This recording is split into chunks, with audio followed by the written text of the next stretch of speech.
Bro, anong gagawin mo pag nagkaroon ka ng milyones? Magne-negosyo, Anong business?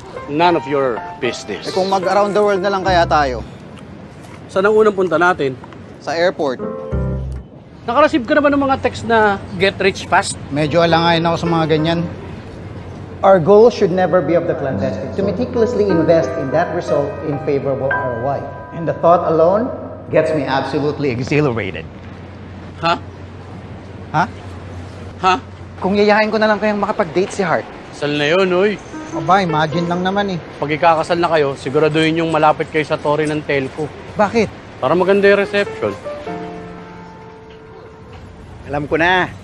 Ipapa-plastic surgery ko na lang yung mukha mo. Pero, Walang pero, nakakainis lang kasi itsura mo. Kung magpakain na lang kaya tayo sa mga kapuspalad. di tropa din natin, tsaka pamilya yung pumunta ron. Pa-family reunion ka na lang sana. Magtatayo na lang ako ng gym Bakit, Jim? para mag-workout lahat ng plans ko. Ano bang plans mo? None of your business. Silence, position please. Ready, direct! 3, 2, 1, action! Ha!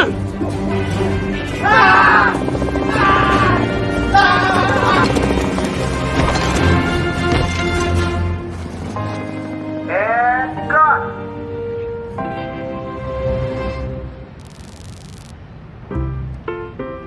Buti na lang naisip natin to. Dali lang pala.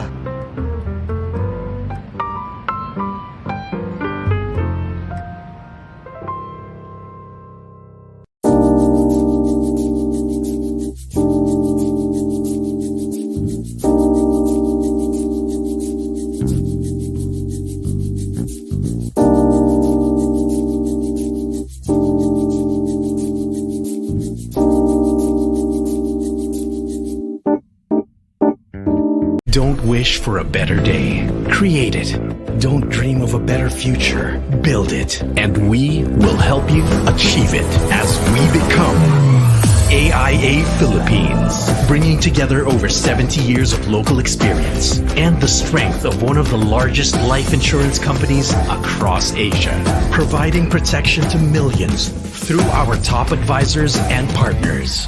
We will constantly innovate as we develop products that will save lives and help fulfill dreams of Filipino families and create new insurance possibilities to keep up with your ever-changing needs.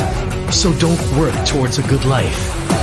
Aim for the best one because AIA Philippines will help you finally live it.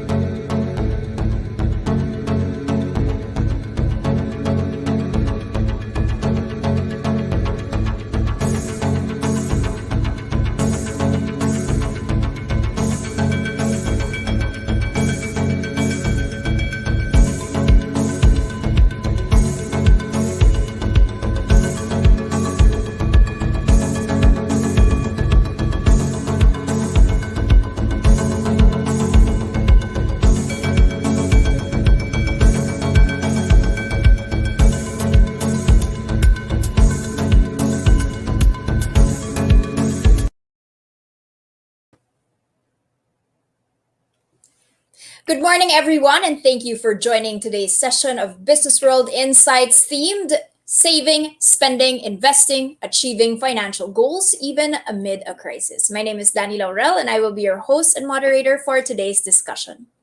Now, while the COVID-19 crisis has impacted even our financial environments and well-being, the pandemic has also reiterated the value of having financial freedom and financial knowledge, especially during turbulent times. Now, this season is an opportune time to rethink how we manage our finances and to commit to reaching financial goals that will yield good results and will make us prepared for whatever crisis that may come. We are happy to be joined by finance industry experts who will discuss how the COVID-19 has changed our saving, spending, and investing habits and the value of financial freedom and financial goal setting especially during a crisis. We will also discuss different ways to set and attain financial goals, tips to save money and spend wisely, and where to best invest money during these challenging times. Now, for our audience today, please share with us your questions for the speakers later in the comment section below. Now, to formally kickstart this session, I would like to welcome on screen our first speaker. Ira Gaspar, CFA, is the President and Chief Executive Officer of Manulife Investment Management and Trust Corporation, or Manulife IM Philippines. She is responsible for the strategic management and operations of the company to deliver sustainable growth for its investment management franchise. Now, prior to her current role, Ms. Gaspar was the Chief Investment Officer of Manulife Philippines, where she was responsible for the development and implementation of overall investment strategies for the Philippine-based investment portfolios of Manulife. Previously, she was with SGV & Co., where she provided assurance services to a range of institutions with specific emphasis on firms engaged in the business of life insurance, manufacturing, and utility services. Ms. Gaspar, thank you, and you have the screen. Good morning, everyone. I hope that you and your family are well. The pandemic has changed our lives in many ways. It has put the need to adjust to changing financial realities front and center, particularly given that the path to normalcy is still uncertain. So given this backdrop, we surveyed 500 Filipino respondents through our partnership with Insights Consulting Asia. Our respondents consist of 300 Gen Zs aged 15 to 24 and 200 millennials aged 25 to 40. So we decided to focus on this group because we want to gain insights on their financial priorities given the current times. So what did we learn from the Gen Zs and Gen Ys that were covered in our study? So based on our study, the young generations actually experienced an accelerated financial transformation because of the pandemic. So as a result of the pandemic, they are now more focused in terms of making sure that their spending and budgeting are focused on necessities. They now save more. They learned about and started investing. And these changes actually came with the recognition that given that they have a relatively lower income, their limited funds are actually should be focused on necessity spending. And they also acknowledge that the job opportunities in the current environment are also limited. It is also great to learn that given the current challenging environment, 81% of the young generations that we surveyed actually are starting to take the steps financially to secure their future. In fact, 77% of them are prioritizing spending on necessities before their wants, and 82% don't want to incur debt or loans that they cannot pay. And also, only 19% save money for luxuries. So based on our study, while Gen Zs tend to reward themselves more, they actually started saving earlier at age 17 and investing at age 21, while some of the millennials covered in our study started saving at age 23 and investing at age 27. While the Gen Zs in our study admit that they are actually not yet financially stable and are less in control of their financial situation, some of them are actually considering owning other financial products like insurance over the next 1 to 2 years. The financial literacy of some of the millennials in our study are actually quite established. 67% are already investing, 79% are looking to grow their money, and 77% are minimizing investment risk by diversification. So in summary, the pandemic has accelerated the financial adulting of the younger generation in our survey. It actually caused a shift in their behavior, which put investing, saving, and necessities in their financial priorities. Actually, our experience for our own millennials and Gen Z clients also reflects their increased investing activities. as the total number of the unit investment trust funds, or UITFs, that they hold since March 2020 actually doubled as of today. This is in part supported by the availability of our wide range of distinct UITFs on Manulife iFunds, our digital investment platform. Through Manulife iFunds, our clients can invest for as low as 5,000 pesos or $100. In addition, now Manulife iFunds provides a facility that allows our clients to do electronic enrollment to an auto-debit arrangement that will allow them to do automated top-ups for as low as 1,000 pesos using that platform. So if you are interested in learning more about investing in new ITFs, just scan the QR code that will appear on the next screen. So thank you so much for your time. Thanks so much, Miss Ira. It was very interesting to me. A lot of Gen Z millennials, we think that, they're YOLO, they're living their life right now. You really feel that, they're itching to go out, they're itching to spend, to consume. But in fact, what your studies are saying is that, no, this is the time that they're most conscious of their financial stability, and they're looking at necessities rather than wants, even in these times. Very interesting point there, ma'am, which we will be touching on further in the discussion. Thank you so much. Now, moving forward, ladies and gentlemen, we also have Mr. Kelvin Ang. Kelvin Ang is AIA Philippines' Chief Executive Officer since 2019. Now, having served AIA for over 20 years, Mr. Ang held various leadership and agency distribution roles across the AIA Group Office and the local business units, including Hong Kong, Malaysia, Indonesia, Vietnam, and China. In his role as Chief Agency Officer of China and General Manager of Shanghai, he played a key role in the success of AIA China's agency transformation. He also led the successful AIA-ING agency integration in Malaysia from 2015 to 2018. Now, after his stint in AIA Malaysia, he was appointed as Regional Chief Agency Officer with AIA Hong Kong, China, and Vietnam in his portfolio, with the mission to future-proof the business through digitalization and new market expansion. Mr. Ang is here to give his opening statement. Thank you, Danny. Thank you for having me, and hope everyone is keeping safe.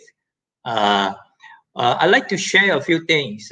We just recently conducted a survey. I think that was in January. It's a regional survey across the markets that AIA operates. And of course, we have some details on the Philippine market as the way we look at how the COVID-19 crisis has impacted and changed the people that operate in this different market and in the Philippines, the way they save, the way they spend, and the way they invest.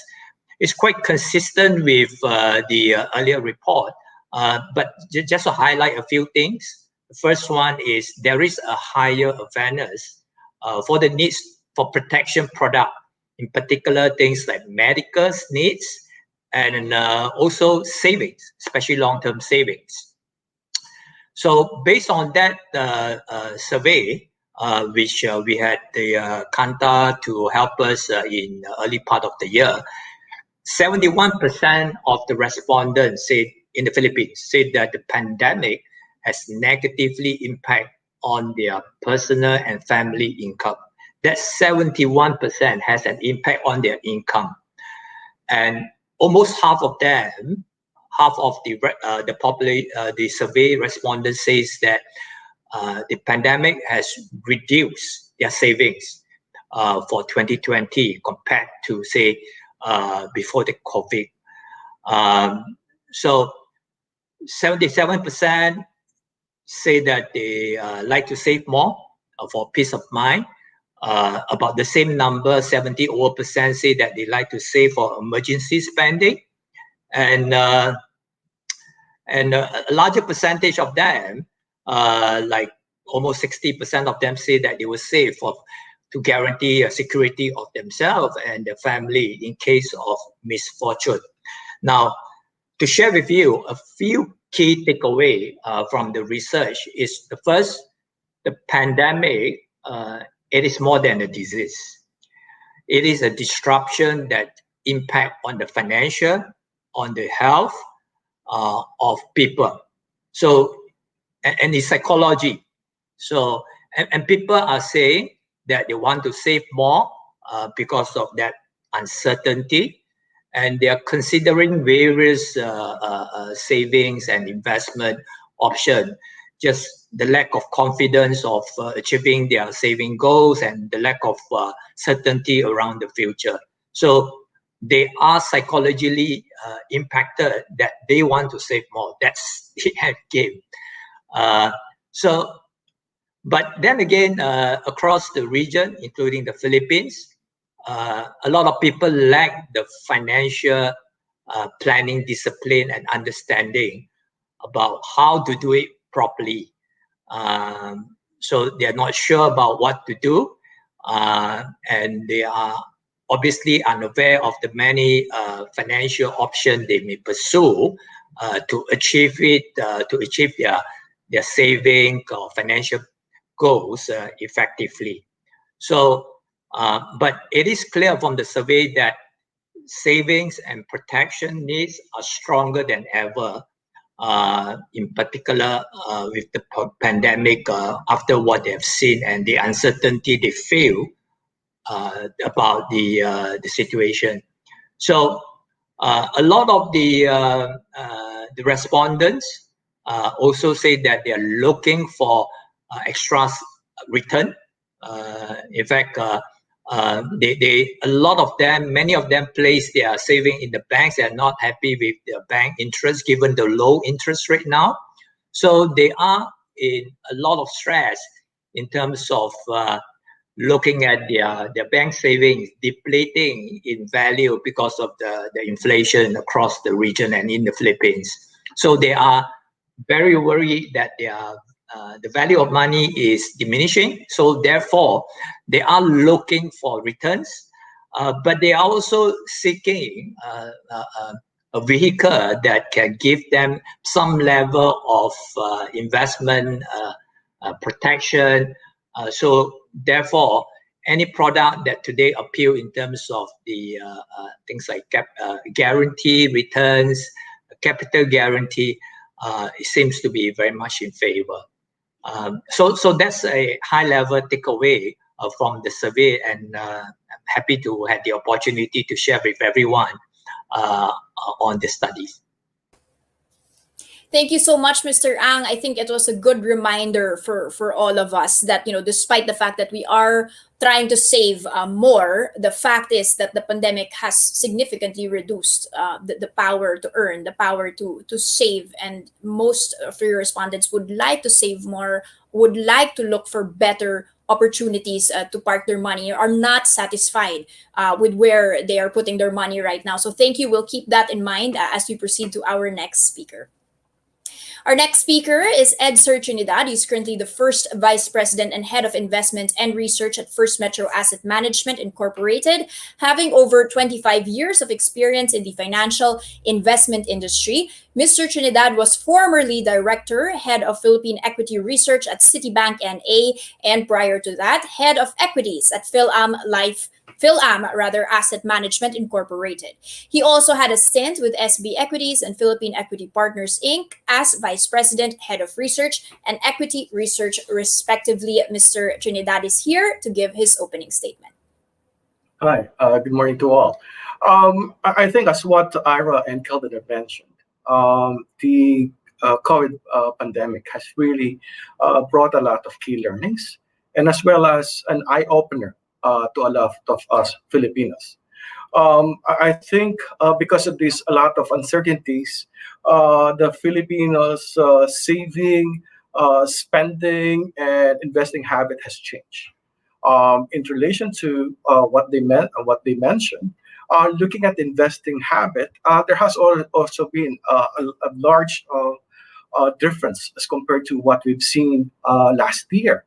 Last year, where there are a lot of uncertainties in regards to the economy and the financial standing of every Filipino, a lot of their investors have moved towards to more of a conservative approach, increasing emphasis more on savings or time deposits as well as money market funds.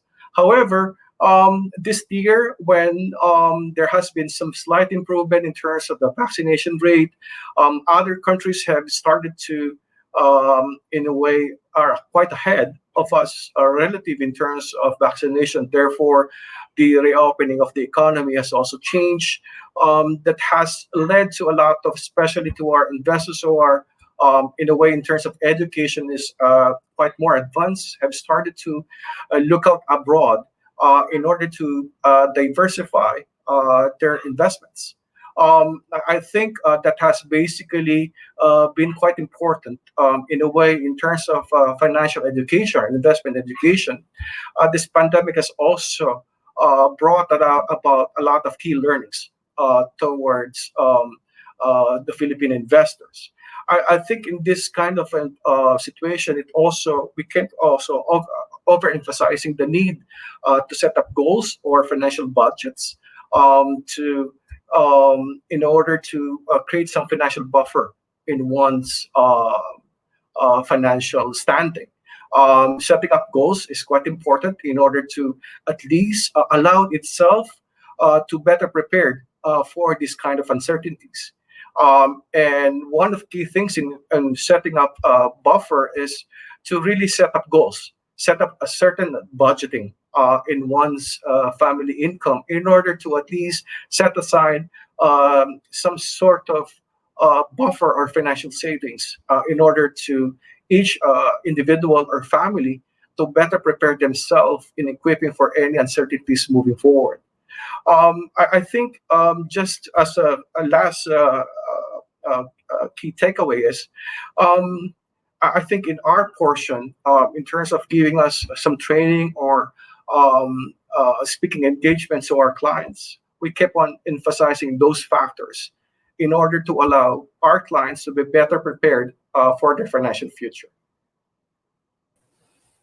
Thank you, Sir Ed. Sir, I think we will clarify what you mean by setting goals later on. How do we set goals? How long, diba? This really, we all want to set goals, but we don't really know how precisely, especially in such an uncertain environment and what we don't and do not know. So thank you so much for that. We'll expound on that later. And for now, I'd like to welcome our next speaker, Attorney Lorraine Saginsin.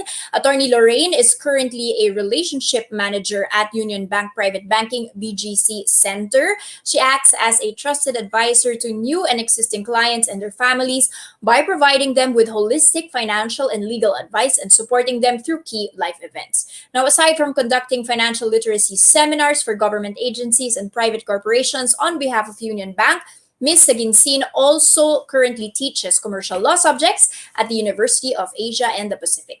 Now, prior to joining Union Bank, she was part of Security Bank Corporation's Trust and Asset Management Group as a legal sales officer and of Aboitiz Group's Pilmico Foods Corporation as an in-house counsel. Here we have Attorney Saginsin to give her opening statements. Good morning, everyone. I'm very excited to be a part of this very timely panel discussion. So, as my co-panelist has mentioned, the unforeseen volatility of the pandemic has spared no individual nor industries. Everyone was affected. That's very clear. And it pervaded even to our day-to-day life. So because of the uncertainties of the pandemic, from a wealth management perspective, people, individuals, businesses, they need a trusted guide or advisor to help them, to guide them in these uncertain times. So from a wealth management perspective as well, our clients in Union Bank Private Banking, we serve as their anchor in these uncertain times. So Union Bank Private Banking actually caters to affluent or ultra high net worth clients, and we have a mission. Our mission is actually to help our clients reach their financial goals and help them accumulate long-term wealth. We also help them actually prepare for any eventuality, exactly like the pandemic, and in the long run, ensure a smooth transition of their assets and wealth to the next generation. So when the pandemic happened, our clients were prepared. And aside from the portfolio reviews, rebalancing, as a sort of a checkup for our clients, we, Union Bank Private Banking, conducted a study with our Swiss independent private bank strategic ally, Lombard Odier. Next slide, please. And this study actually entitled Connection, Transition, Transformation, Engaging Asia's ultra-high net worth in the New Normal. We surveyed 150 high net worth individuals domiciled in the Philippines, Hong Kong, Indonesia, Japan, Singapore, Taiwan, Thailand, and Thailand as well. And according to that study, that research conducted jointly with our partner, Swiss Lombard Odier, there are four broad categories which emerged for this ultra high net worth clients: technology, investment, sustainability, and family services. These are the themes that gained the most importance for the ultra wealthy because of the pandemic.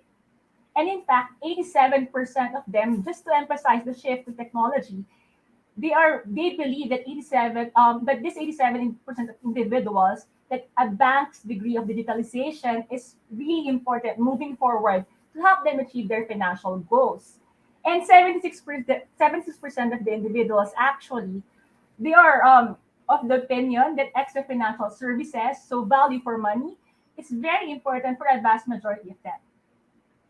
So with this in mind, our value proposition, especially to the market, to our clients in this uncertain time, is an open architecture structure to ensure that our clients will have the opportunity to invest in best-in-class investment outlets. This means that aside from having opportunities to invest in local instruments, we also give them opportunities to have placements outside the Philippines. And with that global investment offerings, we make it available to a local touch point. So because of the complexities of the market, the local, at least the individuals in their respective countries would prefer to have someone from their localities to guide them as they navigate the diverse and the complex offerings abroad. And with that, another theme that emerged actually from this pandemic, actually this was emphasized, this was just a buzzword before, but was emphasized during this pandemic, is a commitment to sustainability, sustainable investing as a means to promote inclusive, effective, and socially responsible progress for the long term. So the clients actually, not just our clients, but the market itself is actually being more conscious of this sustainable investment, sustainable financing in line with the United Nations Sustainable Development Goals. And lastly, and this was really highlighted in the pandemic because Filipinos are actually family oriented as by nature. Clients or actually the market in general are looking for expert advisory on family services to ensure that there's a seamless transition of wealth to the next generation because you never know what will happen. What disruptions you will encounter, not only in your source of income, but your own businesses. So the families nowadays, they want to have an assured plan in hand just to counter any uncertainties that the future may bring. And actually, to in line with that, one of the more popular program that we had for succession planning is the Next Gen Academy. We pioneered this Next Gen Academy starting 2019, where we invited the next generation leaders of family businesses, where of course they will be having different modules, different experts were invited, and it is designed actually to be some sort of an academy. And there was a transition last year; it was conducted online, but the main point here is not just emphasizing the transfer of wealth. We also have a transfer of skills so that when the next generation takes over their respective family business, they are prepared skills wise, knowledge wise. They can ensure not only just what wealth preservation, but hopefully wealth accumulation in the long run. So, in case you're interested with our propositions, please get in touch at least with this email with us, Union Private Banking. So, with that, thank you. Thank you, Attorney Lorraine. I think you touched a chord here when you talked about wealth transition and family services. It's something that nobody wants to discuss, but at the end of the day, is something very, very important. Probably the most important thing to be discussed right now. So thank you for that. Let's move forward to the panel discussion. Let's welcome back on screen all of our speakers. Miss Ira, hello, welcome back, Mr. Kelvin, Edser, and of course, Attorney Lorraine. Now, let's kick off with some of the things that you already pointed towards. I think what really struck me is the confusion between the fact that people want to invest. Okay, people are trying to look for wealth instruments that will better their lives, but at the same time are very, very scared to get in debt. They don't want to get in debt. They don't want to take risks. How can you balance this feeling of, you want to increase your wealth, but you're not willing to take the risks? Miss Ira, can you kick off with that? Yeah, that's a very interesting question, Danny. Actually, achieving financial independence requires knowledge and discipline. While income definitely helps in building wealth, it is not the only option to create space for saving and investing. So, for instance, living within our means is largely within our control. And this is where we can apply financial basics like creating and sticking to a budget that is largely focused on necessities and ensuring that the budget actually is below your earning capacity. So I guess ultimately what's important is you set realistic financial goals and expectations and proactively pursue ways to achieve them. As Lao Tzu once said, a journey of 1,000 miles begins with one step. So start your journey to reach your destination. Thank you so much. Kelvin, could you jump in and discuss basically how are the habits now with respect to that? People are looking for instruments that will give them high return, but are also very, very conservative. Yes, Danny, that's very true. A lot of people struggle with that around risk and return, really. Uh, no risk, high return. Really. So I think what is important, if I'm just thinking about the steps that will be needed. I think as Danny said, we get someone to help will be very good. Someone who could help maneuver the financial pyramid and making sure that pyramid is properly addressed. Protection right at the bottom before we go into the savings and then into the investment. So things like that, and having a qualified person to help you understand yourself. What is the risk profile? What is the investment horizon? Uh, and what's the purpose? Uh, Actually, emotional purposes of Mhm. setting those goals. So really having a good understanding of self and the goal will be helpful. And then looking at various instruments to address the financial pyramids and financial goals. So that would be my thoughts around this question. Okay, thank you so much. I think Miss Attorney Lorraine, I think you already touched upon this topic. You've already mentioned specific instruments, specific things that people are focusing on, right? Tech, investments, like you mentioned, sustainability, family services. How are the behaviors changing? When does a person start saying, okay, I'm okay now with my savings, and I'm going to start investing in something else? Or, when do they start saying, okay, I'm going to start taking a higher risk and put my money in equities, things like that, rather than bonds or something that's more conservative? How is the mentality going? How are people changing their investment products? And actually, from our experience, the clients are changing their behavior once they get used to investing. So when a client, for example, they're new to investing, we normally recommend, and then after ascertaining their risk profile, as Calvin has said, their investment horizon, for example, their objectives, and they scored conservative, for example, or moderately conservative, we'll just start with the conservative instruments, just typical bonds, time deposit. Now, once they get used to spending, they can see the earnings, they are more confident. We are slowly increasing their exposure, for example, to equities instrument because they are in line with what my co-panelist has mentioned earlier, knowledge. When they have increased knowledge of the investment instruments, how it works, they become more confident and they actually know how to manage the risk. And in line with that, they are actually more open to diversification because we always advise our clients don't put your eggs all in one basket, especially in this uncertain times. So it would help them also to mitigate risk when they diversify not only with currencies but also asset classes, even in location wise. Can be bonds, can be equities, UITF, mutual funds. They can diversify to manage risks. Okay, thank you, attorney. And Ed, sir, let's move on from this to the overarching theme, which is also setting financial goals, diba? Has the setting of financial goals changed because of pandemic, or do the principles of, you have the ways to save, sometimes it's one third of your income, sometimes it's, you're supposed to have X amount, six times your salary to be able to save for a rainy day.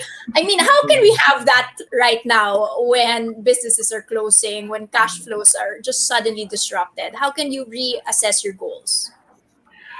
I think this pandemic has actually changed every people's financial goals. In the past, where basically I think a part of their financial goal is to set aside some sort of let's say a goal to travel, a goal to to purchase or to acquire certain material things. But because of this uncertainty, the goal has changed in terms of targeting, setting a target. They're now increasing emphasis on putting a financial buffer in one's family, setting aside more budget for securing your health well-being. That has basically, in a way, this pandemic has really changed people's psyche or their targets in their life. Okay, thank you for that. Miss Ira, do you want to add to this point and basically help us understand, especially for the audience here, how can we say we're financially stable right now? How can we say that we are achieving our financial goals? Actually, based on our study, Danny, it's interesting that the young generations in our study indicated among their top priorities saving and achieving financial independence. And when we asked them about the reasons for their saving, they actually cited a number of future focus objectives, like, for example, protecting themselves and their family in case something happens, ensuring that they have enough income in case of retirement, and start or growing a business. So basically what we've seen is they're looking for opportunities to create space for saving and investing as a result of the, I guess, uncertainty created by the pandemic. Okay. Kelvin, would you like to add to this discussion, please? Yes, I especially agree with Esther's comment. The the balance in terms of need has shifted. In the past, before the pandemic, if you look at the financial planning pyramid, right at the bottom is protection needs. And what is protection needs? Protection against debt, protection against need for survival. So typically, you know, it's lesser. People doesn't feel as fragile. Today, people are feeling a lot more fragile. As I've shared earlier from the survey, this pandemic has left a much bigger than its real on the psychology. So people feeling that threat. So they're thinking more about how to deal with that. So they're planning for that. And the survival, hospitalization. If someone had a COVID, you need to get to hospital, provided you can get a bed space. It's not cheap, and people are thinking about medical needs for that. And so that part of the protection weightage has gone up because of the pandemic. And lastly, psychology. We have seen today in our website, there's more searches around death benefit, death protection, survival protection than safety before.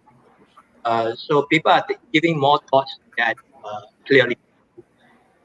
Okay, thank you for that. And I think you already transitioned into my next question for attorney Lorraine here, which is of course the elephant in the room: wealth transition and planning for eventualities. How best to proceed with that? At what stage in our lives is everybody urged to do this right now? Actually, the best time to start is now, because you never, exactly with this pandemic, you never know what can happen tomorrow, the next day. You might lose a source of income, or your business might be disrupted. So now is the best time at the moment to start planning not just only a transfer of asset, but to ensure, for example, this a transition is smooth, and you're the next one, the successors can handle it well in terms of skills, of knowledge. So now is the good time, the best time to start. To answer your How question. would they start that, attorney? Give us an example of where they need to begin. Do you discuss with your family? Do you Yes, try and understand? I mean, I think a lot of people would like to do that but are very afraid of the repercussions of even bringing this yes. conversation to the fore. Actually, communication is a key, especially with family businesses. Most of the family businesses, the traditional ones, are not yet modernized. But and in line with that, they're not even actually planning for a transition to the next generation. But to start with, communication is the key. And there's also a growing trend of family businesses having their own family constitution. So they have their own set of rules. For example, who will succeed, or for this position, what do you need to achieve, educational level or income, for example, goals. So you have to be very open to discuss this. And there are actually financial solutions providers, banks, private banks, for example, that can help this family businesses to have this family offices in line, so they are prepared on what will happen. So that's one step. Okay, so communication is key. Family offices, it's the time. If they haven't set it up, it's probably the best time to be doing so right now. Let's move on to perhaps tips and tricks. Right, it's very hard to think of that right now. Sir Ed, sir, do you actually have specific tips? I mean, how much more can people possibly save right now? How much more, conservative can people possibly stop spending? Especially as I think Kelvin also alluded to that, but we didn't touch on it too much. But the psychological impact is very big. There's a lot of revenge spending that we're hoping to happen actually when the economy comes up, diba? Parang you're so confused with helping yourself get through the pandemic, also enjoying life when it's possible, and still trying to save for a rainy day. What are your best tips and tricks? I think right now, and I think this is not a tip, and this is basically, I think, a major occurrence right now. Um, I think people, even let's say we're going to reopen the economy, the spending habits and the saving habits has changed.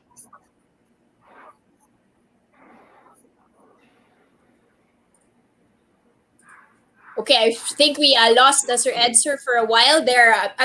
Miss Ira, do you want to maybe jump in and add to this discussion?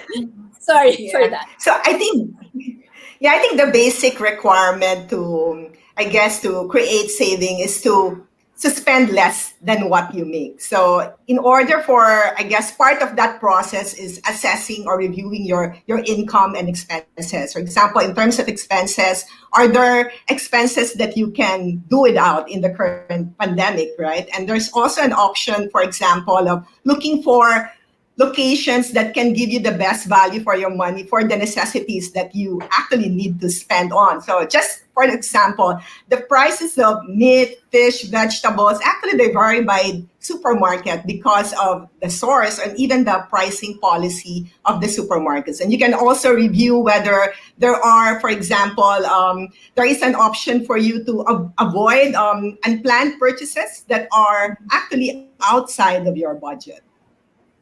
Okay, so right now austerity is key. But Kelvin, how long can we keep this austerity path?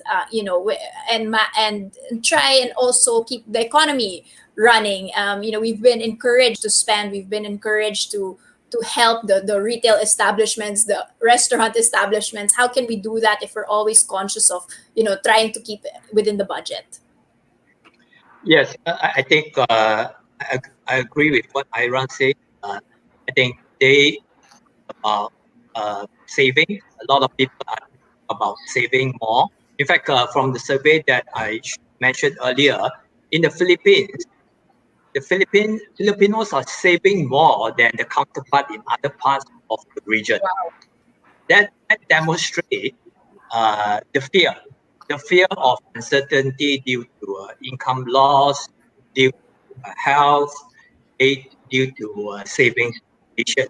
So that fear is clearly playing out. And the good thing is in the Philippines with the lockdown, that means less spending, more savings. In fact, I think the banks today in the Philippines is having more savings deposit than ever. People are putting in money there because they can't really spend. But many of them have an impact on the long term. And as I said, it's like in Philippines, 70% lesser income as experience compared to before the COVID. So the austerity is real, and people are today saving more than otherwise. But as I say, I think one of the things that I think we not discuss is, as I said, the psychology part of it. At the moment, mental health issue is topmost mentioned concern from our survey that we saw. So a lot of people are having mental stress. All the reason health, financial in particular, that they are experiencing, and they are in struggle in terms of what to do next. Especially as I said earlier, they're taking their money to the bank deposit, savings, Okay. probably doesn't yield much. In fact, negative yield if you take off the inflation. Okay, thank you, Kelvin. And I think Edser is back with us to continue his train of thought there. Yeah, as what Kelvin had mentioned, I think this pandemic has really changed in terms of there's a paradigm shift in terms of every Filipino's, I think, vision of saving, because there has been a lot of uncertainties. Certainly, even the end of this pandemic, we'll still see a lot of Filipinos increasing their portion of savings in order to avoid this kind of event, or rather, in order to be prepared for this kind of event. Just to share you some information, before the pandemic, the savings in terms of the growth in terms of the savings here in the Philippines is just about single digit. But after during this pandemic, the savings rate has increased by to as high as 16% in terms of growth. That basically shows you that a lot of Filipinos have increased their savings, and we believe that this may be the norm moving forward. Thank you for that. So I think it's quite clear what the picture is right now. It's conservative. It's austere. People are saving more than necessary. It's a shift in mentality on what's really important to us, and even the fact of saving helps our mental health. Helps us feel better prepared in an eventuality. Saving helps us do that, not just spending. So that's a very, very important point. I think you've touched upon. Now, I have one question from the audience from Here to Help PH. This one may be attorney. You can take this. With all the uncertainty, is it advisable to focus on short-term or long-term financial goals? That's a very, very difficult question. I think it's not a black and white, but it's a balance. Balancing short-term and long-term financial goals, because you cannot also forgo long-term goals. For example, future education. For example, if you have a house that you want to, and then short-term, your monthly expenses. For example, your bills. So those are all relevant, and you cannot just choose one or the other. But more of balancing, which would you allocate more for this goal? For this, at least for the needs that you have right now, you can allocate portions of your savings and investment on short-term goals, and then a part on long-term goals. And for example, as you have more sources of income, as your income increases, now you can allocate more on your long-term goals. For example, even retirement, or what you want your children to inherit, or even if you want to have your grandchildren's education, why not? So more of rebalancing, but not just prioritizing one and sacrificing the other. So correct balance of the two. Okay, and I think it ties into what you were advising earlier on. You dip your feet first in some instruments, right? And then increase the risk gradually when you actually can. So it's the same with the short term versus long term. I have another question, and I'm not sure how comfortable you are with this question, but nevertheless, this is from Bjorn Beltran. What are your thoughts on the rise of crypto games as in investment, Axie Infinity? So I think, it's apart from just crypto games, just the thoughts of putting your eggs in higher return assets, and just seeing where these types of returns go, especially since we don't know right now where to really put our money. Kelvin, can you take this? Yes, sure. So the word crypto games, I think the game says a lot of nature of that investment. We have seen an exploding interest in that, especially among the younger investors in, say, in the US and other parts of more developed countries. But it's quite unknown in terms of the future of crypto game. But clearly, it's a issue of consideration, risk and return. We have seen how volatile that asset is. But back to the whole notion about planning, I don't think all assets should be pursued as a high risk investment. I think a good understanding of self is important as to determine what and how much to invest in asset classes of high. I think this goes for any asset class, right? Regardless of whether it's high risk, low risk, it's just about financial education. It's about you doing your research. No matter how low risk something might seem, you still need to understand what it is. Thank you for that. I do have another question which was asked privately, and I think I can turn it around as well.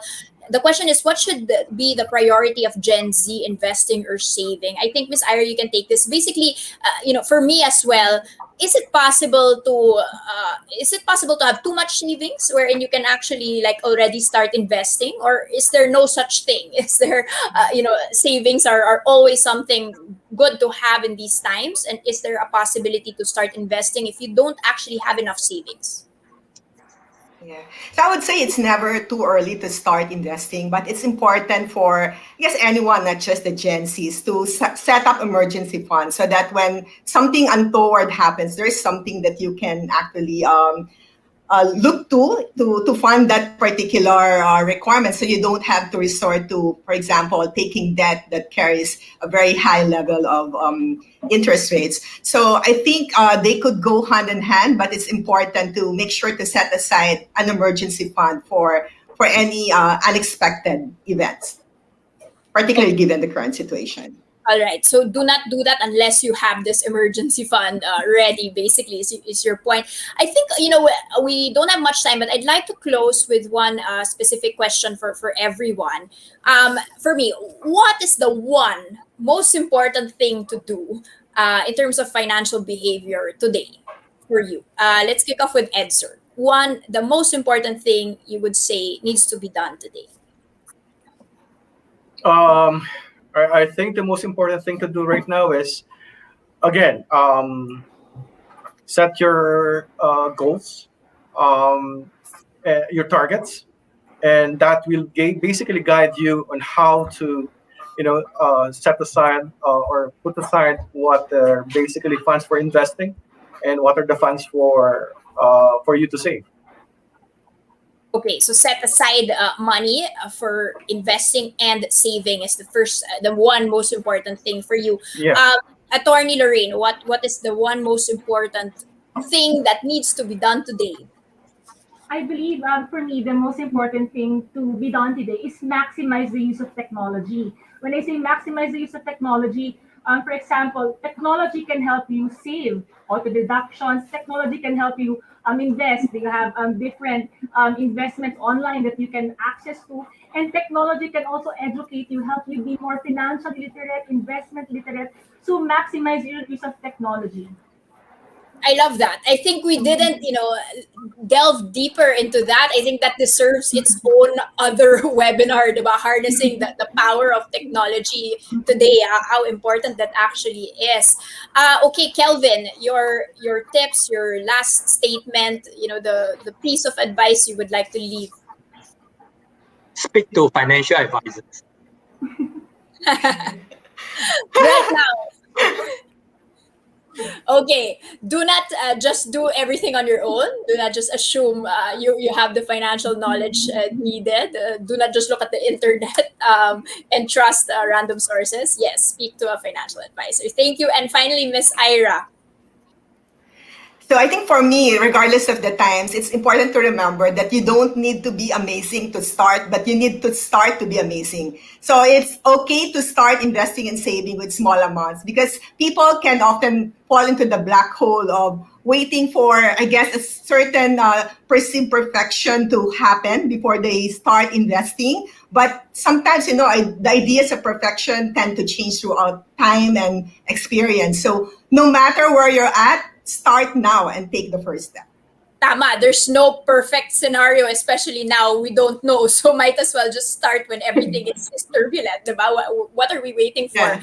And finally, just your closing statements on things that you took away from this discussion, things that maybe you learned from your other panelists, and things that you would like our audience to be left with after they end this broadcast. Ed, sir, can you close with your statement? Sir, I think you may be on mute, sir. Sorry. I think this financial crisis has really, learned, brought a lot of key learnings to us. I think the importance of saving, the importance of setting aside or setting a financial goal, is basically, I think, a key learning experience that we have during this pandemic. I think, as what our fellow panelists had mentioned, there's no perfect time to invest or save, but this is now. You have to do something in order to craft your own future. Thank you, Ed, sir. Attorney Lorraine, your closing statement, please.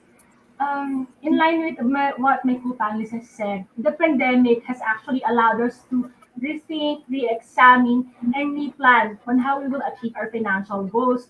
For example, the paradigm has shifted. But the challenge is, can we sustain this post-pandemic?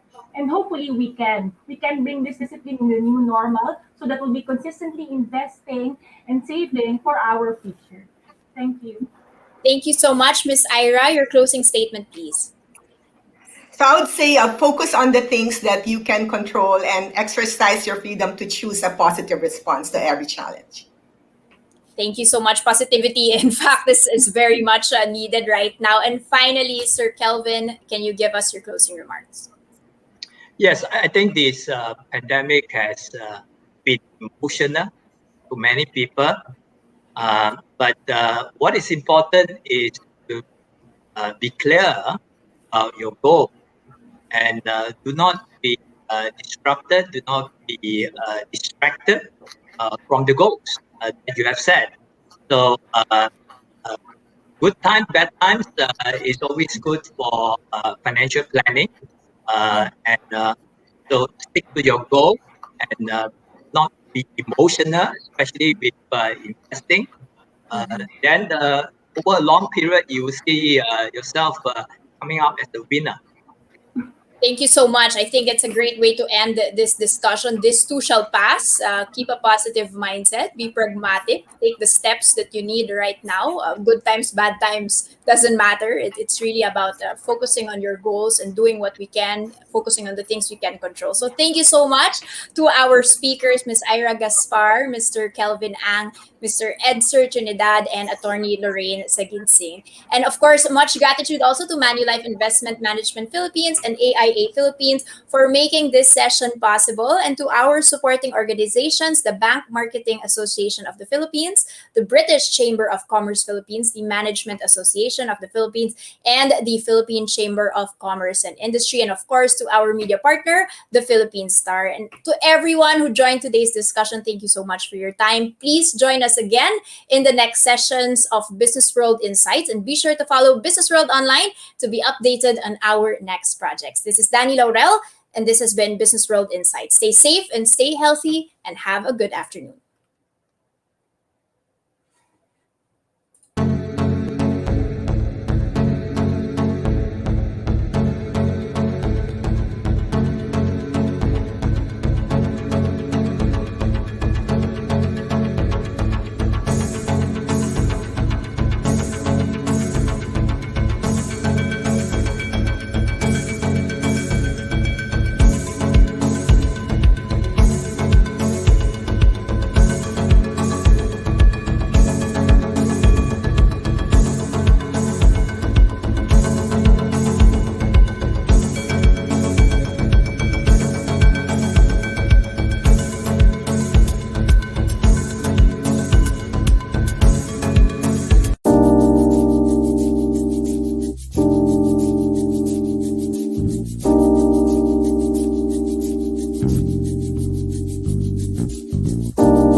Bro, anong gagawin mo pag nagkaroon ka ng milyones?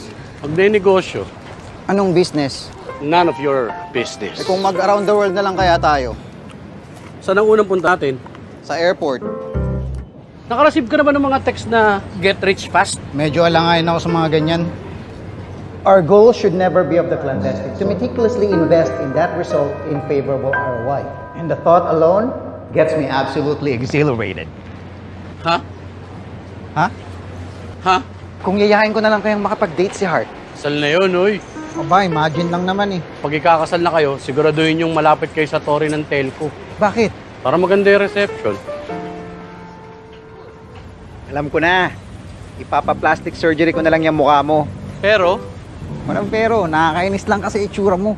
Kung magpakain na lang kaya tayo sa mga kapuspalad. di tropa din natin, tsaka pamilya yung pumunta ron. Pa-family reunion ka na lang sana. Magtatayo na lang ako ng gym. Bakit gym? Para mag-workout lahat ng plans ko. Ano bang plans mo? None of your business. Silence, position please. Ready, direct! 3, 2, 1, action!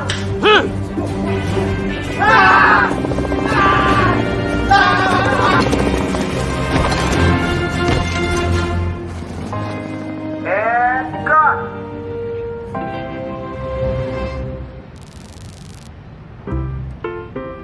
Buti na lang naisip natin to.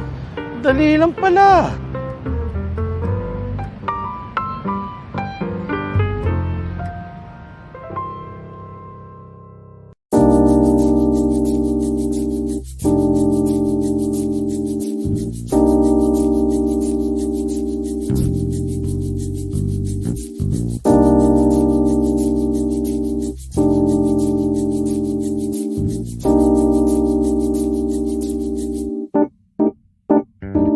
Don't wish for a better day. Create it. Don't dream of a better future. Build it. And we will help you achieve it as we become AIA Philippines, bringing together over 70 years of local experience and the strength of one of the largest life insurance companies across Asia, providing protection to millions through our top advisors and partners.